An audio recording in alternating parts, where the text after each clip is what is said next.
Chandler, en 1962, va définir la stratégie comme étant comme étant la recherche de buts ou la détermination de buts et des objectifs à long terme. Donc déjà, une volonté d'un but et d'un objectif, la notion de long terme est importante. Par l'adoption donc de moyens également et d'allocation de ressources nécessaires pour atteindre donc ces objectifs. Cette définition fait référence donc à deux idées. Elle insiste sur deux étapes du processus stratégique, la fixation des objectifs, premier élément, et la mise en œuvre donc des décisions stratégiques, sachant que cette démarche apparaît être sur le long terme. Donc un but, l'objectif, des moyens sur du long terme. Ça, c'est la définition de Chandler en 1962. Il y a eu la notion de Thieta en 2005 qui ajoute, si vous voulez, une notion plus pragmatique qui fait référence à la notion décisionnelle, puisqu'il s'agit d'un ensemble de décisions et d'actions, donc de décisions relatives au choix des moyens. Donc on revient à ce que nous avons déterminer des moyens, donc on prend des décisions sur les moyens, et relatif à l'articulation des ressources en vue d'atteindre des buts. Il y a donc ici trois étapes à prendre en compte. L'observation, premier élément, s'informer sur l'environnement et ses ressources, un diagnostic, quoi. Ensuite, la décision, donc les informations recueillies permettent de traiter, permettent de prendre des décisions. Et enfin, l'action, le choix et mise en œuvre. Donc la définition de Thieta est plus orientée vers la prise de décision, mais avec une démarche un peu identique à Chandler, à savoir un but, des moyens sur le moyen terme. Alors, quelle est la définition que l'on peut donner de la stratégie? Définition et finalité, puisque ça marche souvent ensemble. Alors, on peut donner, chaque auteur qui compte dans la pensée stratégique donne sa propre définition de la stratégie, donc il est évidemment inutile et vain pour vous d'essayer de connaître ces définitions. Par contre, on peut en faire une synthèse et donc rapprocher les différentes dimensions de la stratégie qui sont données par les uns et les autres. Alors d'abord, on peut dire que la stratégie désigne le choix d'un mode de développement. C'est très important puisque ça concerne effectivement l'évolution de l'entreprise, donc un mode de développement à moyen et long terme. Je vous ferai remarquer que dans cette idée de mode de développement, il y a à la fois qu'est-ce qu'on va faire en termes d'activité et comment on va le faire. Et puis, d'une manière sous-jacente, il y a pour quel objectif. Une fois que vous avez rapproché ces trois dimensions, vous avez cerné le domaine d'application de la stratégie. Alors, si on va un petit peu plus loin et qu'on s'inspire de ce qu'a dit le théoricien Marchenet sur la stratégie de l'entreprise, on peut la définir à partir des buts. Donc la stratégie, c'est déjà des buts, une finalité, si vous voulez. Choix des buts à moyen et long terme. Et bien sûr, il ne suffit pas de dire « je veux être, par exemple, le leader européen sur tel marché ». Ça, c'est un but. Mais ce but n'a aucun sens si derrière, il n'y a pas les moyens prévus pour atteindre ce but. Donc la stratégie, ce sont des buts, mais ce sont aussi des moyens pour réaliser ces buts. On peut aborder la stratégie à partir du plan. Donc là, on est plutôt dans la mise en œuvre stratégique. Et traditionnellement, la mise en œuvre stratégique nécessite un plan, la planification stratégique, qui est la décomposition dans le temps des différentes étapes de la stratégie. Alors on verra que précisément, aujourd'hui, la planification n'est plus très utilisée. Pourquoi ? Parce que planifier, c'est prévoir et de manière relativement figée, de décider sur un horizon supérieur à 3 ans. Et on sait très bien qu'avec les incertitudes de l'environnement, prévoir et décider à 3 ans, eh bien, c'est prendre le risque, effectivement, que les événements prévus ne surviennent pas. Donc, aujourd'hui, on est sur d'autres modes d'administration de la stratégie qui ne le relèvent plus finalement de la planification. À partir de l'environnement, puisque la stratégie, évidemment, elle est destinée à apporter des réponses aux menaces et aux opportunités de l'environnement de l'entreprise, et on peut résumer cela de la manière suivante.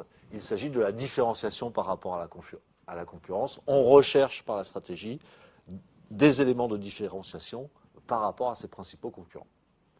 Donc, on peut avoir une définition, si vous voulez, concurrentielle de la stratégie. La stratégie est toujours dirigée pour contrer les concurrents ou en tous les cas les forces concurrentielles. Alors, on peut dire aussi que la stratégie est le moyen de réagir aux turbulences de l'environnement. Réagir aux turbulences de l'environnement, c'est s'adapter, et on verra la problématique de l'agilité de l'entreprise. L'entreprise qui s'adapte le mieux possible et le plus rapidement possible et avec le minimum de moyens possibles, c'est ce qu'on appelle l'agilité. Donc adaptation d'entreprise, mais surtout anticipation de la part de l'entreprise. Aujourd'hui, on sait que le temps stratégique est un temps long, puisque la décision stratégique est pluriannuelle, d'une manière générale, elle engage des investissements, etc. Donc une décision stratégique ne donne pas de résultat immédiatement. Et donc, ce problème de temps, ce problème de latence de la décision stratégique, eh bien, nécessairement, il va falloir qu'on ait des démarches prévisionnelles pour pouvoir appliquer la stratégie en temps et en heure. Donc, plus que s'adapter, en plus de s'adapter, il va falloir aussi anticiper au maximum les évolutions à venir. Alors, on parle d'ailleurs de proactivité pour montrer effectivement que aussi l'entreprise, eh bien, elle peut finalement créer son monde. C'est ça la proactivité, c'est avoir de l'avance sur les tendances et finalement imposer sa vision du monde au marché et donc imposer les nouvelles règles au marché. Alors ça, évidemment, c'est la stratégie idéale, puisqu'on s'affranchit de toutes les contraintes de l'environnement et quelque part on se dote d'arguments concurrentiels extrêmement importants par rapport à ses concurrents. On pourrait dire que, par exemple, quand Apple lance des nouveaux produits, des nouvelles générations de téléphones, eh bien, on peut dire qu'il est proactif, effectivement, puisqu'il invente la téléphonie de demain, et ces tendances-là ne sont certainement pas nées dans son environnement. D'atteindre des résultats, la stratégie est aussi le moyen d'atteindre des résultats, alors d'atteindre des éléments de performance. Ces éléments de performance peuvent être différents d'une entreprise à l'autre. Il y a toujours deux dimensions dans la performance. Je vous rappelle, il y a l'efficacité et l'efficience. Donc, atteindre ses objectifs, être leader mondial, être l'entreprise innovatrice du secteur, avoir le maximum de parts de marché en Europe continentale. Voilà des objectifs. Et effectivement, on va voir si l'entreprise est efficace si elle atteint ces objectifs-là, mais il y a toujours aussi une dimension d'efficience, c'est-à-dire qu'il va falloir économiser, il va falloir faire cela dans un souci d'économiser les moyens. Moi, je pense, si je devais retenir qu'une seule dimension de la stratégie, je retiendrais cette dernière dimension. La stratégie, c'est surtout le moyen de développer un avantage concurrentiel durable. C'est-à-dire que la stratégie, elle est orientée vers ce que font les autres. Alors ça ne veut pas dire qu'on suit ce que font les autres ou systématiquement on ne prend des décisions que parce que les autres ont agi. Mais quand on agit, on pense précisément à ce que ça va modifier chez ses concurrents. Et donc, il faut se doter d'avantages concurrentiels durables et c'est l'objet de la stratégie. Atteindre un système d'objectifs économiques, évidemment, donc rentabilité, sécurité, croissance, flexibilité, on verra que ce sont les principaux objectifs stratégiques, mais aussi sociaux.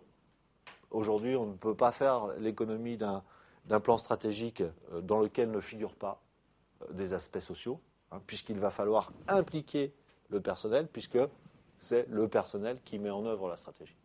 Donc, il faut évidemment le convaincre de son bien fondé à cette stratégie, et pour le convaincre de son bien fondé, eh bien, il faut qu'il y ait évidemment un aspect social qui soit important. Donc les aspects sociaux qui sont prisés, c'est développement de l'emploi, intégration des hommes, hein, donc la problématique du bien-être de l'entreprise et de leurs compétences et développement des compétences, puisque aujourd'hui c'est un facteur clé de succès de beaucoup d'entreprises.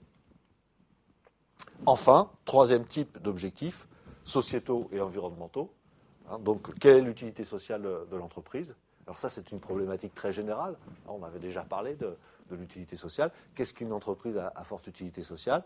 Ben, c'est une entreprise qui améliore la vie de l'humanité, en quelque sorte.